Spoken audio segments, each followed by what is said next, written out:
In this video, I'm going to show you all things about Jira Automation. If you find this video helpful, please consider to like this video and subscribe to my channel. In saying that, let's just jump straight into the video. Okay, so Jira Automation lets you create rules that automatically perform actions when something happens in your Jira project. For example, you could automatically assign issues, send notifications, update fields, or transition issues between statuses. So for this demonstration, I'm going to automatically assign new issues. So I'm going to create a simple automation rule that automatically assigns newly created issues to a specific team member. So in order to do this, I'm going to go ahead and open up my Jira project.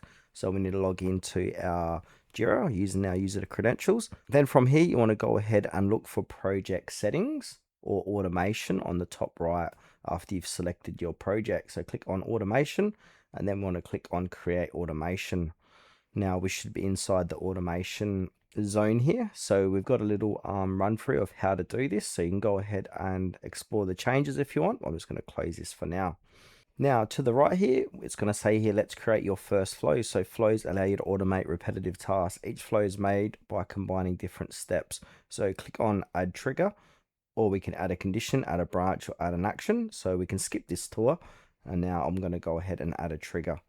Now to the right, I want to search a trigger. So this trigger is going to be called issue created. But before that, I want to click onto multiple work item events. And then from here, I want to click on work item created and then click onto next. Now we want to go ahead and choose an action. So it's going to specify what to do. Then from here, I'm just going to do a search for assigned work item. So I'm going to click onto that one. And then I'm going to specify a user. So I've got a few options here. Now I want to look for user who triggered the event and then click onto next. Then from here, you want to click on save and enable. Now we want to turn this flow on. So we need to put in a flow name. So I'm going to go ahead and call this name. Who can edit this flow? I'm just going to keep it private. Only I can edit this flow and click on turn on flow. Now if I come back, press back, you can see here there's the automation setup. And we can see this is enabled.